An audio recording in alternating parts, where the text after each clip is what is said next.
Hi everyone, this is Cinema Screen HD. Today, I'm going to talk about an action sci-fi movie that was released in 2005, War of the Worlds. Directed by Steven Spielberg, this film has an IMDb rating of 6.5 out of 10 and a Rotten Tomatoes score of 76%. Without wasting any more time, let's dive straight into the movie. So, as soon as the movie starts, we are introduced to Ray Ferrier, a crane operator at the New York City docks. After finishing his shift, he heads home because his ex-wife, Mary Ann, is traveling to Boston to visit her parents. She's leaving their two kids, Rachel and Robbie, with Ray for the next 2 days while she and her new husband, Tim, go on vacation. Mary had divorced Ray because he was never responsible. He neither took care of his kids nor his wife. But for now, she trusts him with their children and leaves, reminding him to take good care of them before heading off on her trip. Later, as Robbie is watching TV, a news broadcast appears, reporting an unusual and intense electrical storm in Ukraine that has caused a nationwide blackout. Shortly after, Ray walks in, switches off the TV, and goes outside with Rachel and Robbie to spend some time together. Once they wrap up their conversation, Ray heads inside to get some sleep. After some rest, Ray wakes up and finds Rachel. She ordered foods. As he's eating the foods, he casually asks about Robbie. That's when Rachel tells him Robbie took his car and went outside.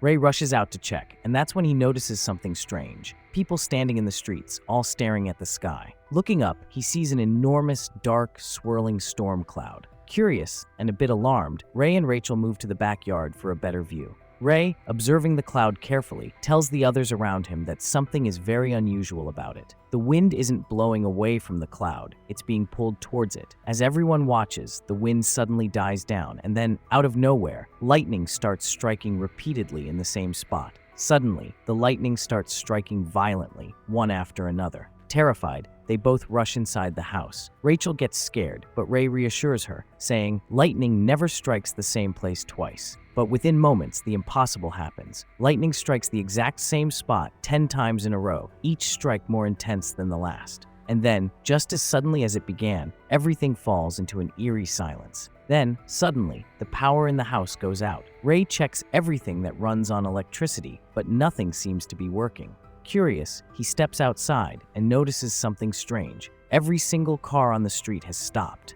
At that moment, he sees Robbie walking toward the house. Worried, Ray tells him, "Go inside and stay with your sister," before heading off to check what happened at the lightning strike site. On the way, a mechanic named Manny tells Ray that the lightning must have fried every vehicle's starter motor, leaving them completely useless. When Ray reaches the strike zone, he finds a massive crowd gathered around a deep crater formed by the repeated lightning strikes. People are murmuring, trying to make sense of what just happened. Ray picks up a rock from the crater and immediately realizes it's ice cold. As the crowd watches in confusion, the ground suddenly begins to tremble and sink. Within moments, something enormous starts emerging, a massive three-legged machine rising from beneath the earth. Nobody has a clue what this thing is, but before they can react, the machine lets out a deafening horn-like sound. Then, without warning, it starts firing laser beams at the people. Chaos erupts as the beams hit their targets. People don't just fall, their entire bodies turn to dust, leaving only their clothes behind.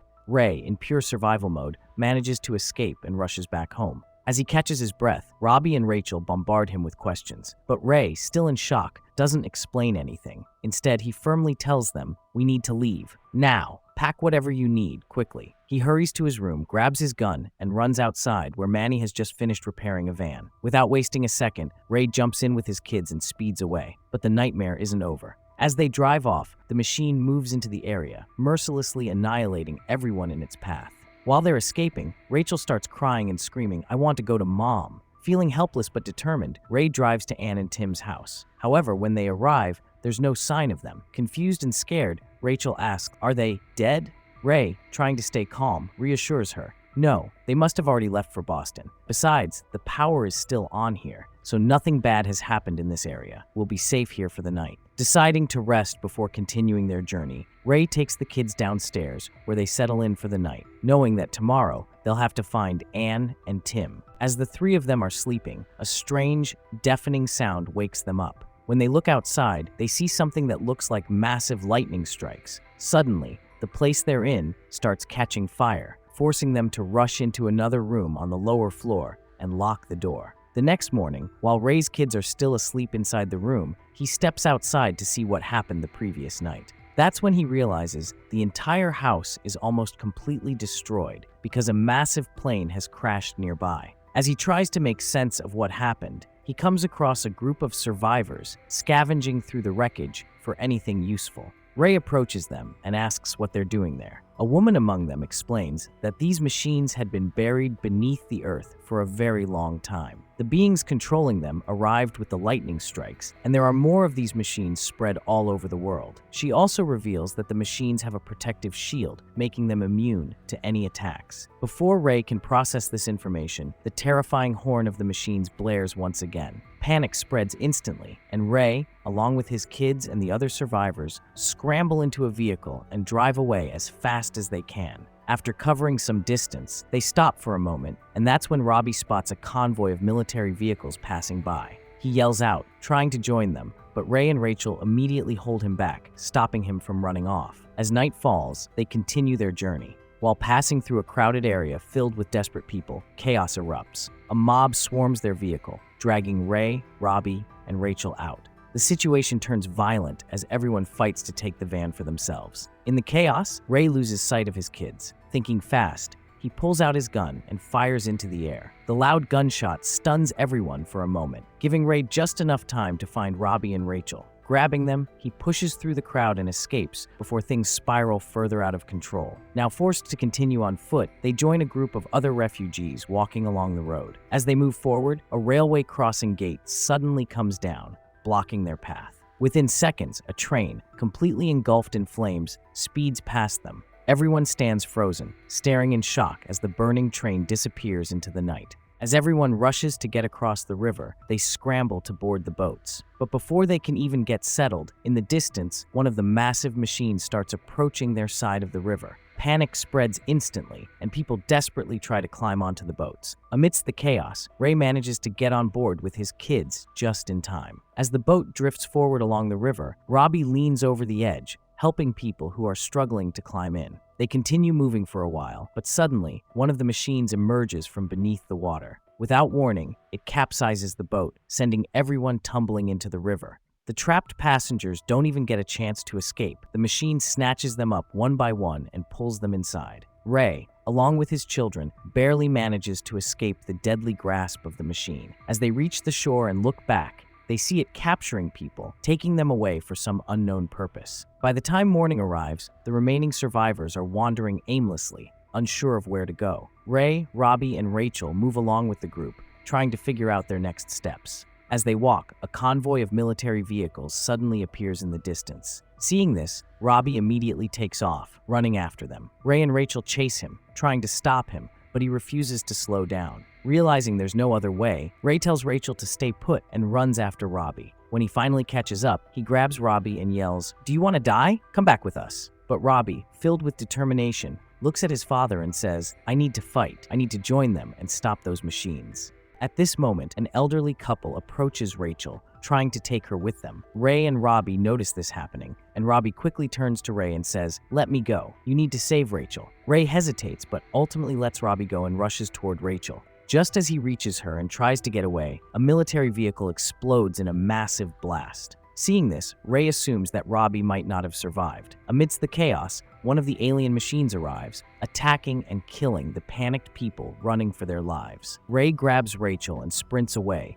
following a man who is desperately shouting for them to come with him. Together, they make it into the basement of a nearby house and hide. While they're hiding, Rachel looks up at her father and anxiously asks, "What happened to Robbie and Anne?" Ray, trying to reassure her, responds, "We'll see them again when we get to Grandma's house in Boston." After that, Ray wakes Rachel up, and as they settle in, they start talking with Harlan, the man who had been hiding with them. Harlan tells them, "I've got enough water and food to last a week, so both of you can stay here if you want." As they continue talking, Harlan shows Ray something. Out in the open, the machines are up to something. He explains, "Now it's our turn. We'll strike back from underground in ways they can't even predict." By the next morning, Ray notices something strange. Everywhere, there are unusual red, root-like structures spreading across the ground. Meanwhile, Harlan and Rachel are talking when Ray joins in on the conversation. But before they can say much, suddenly, one of the machines sends down what looks like a giant mechanical eye. It moves through the basement, scanning everything in sight. Panicked,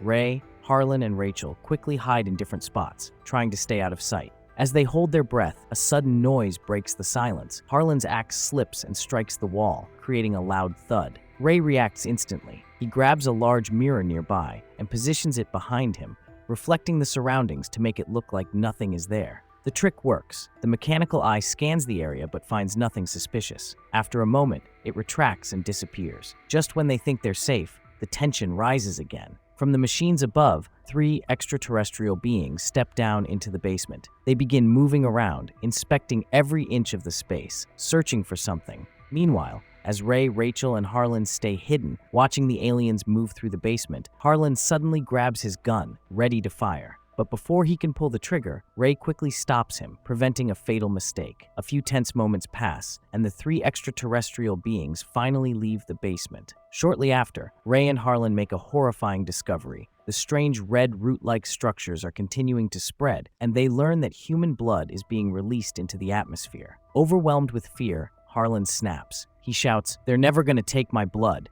and begins frantically digging through the floor, trying to escape.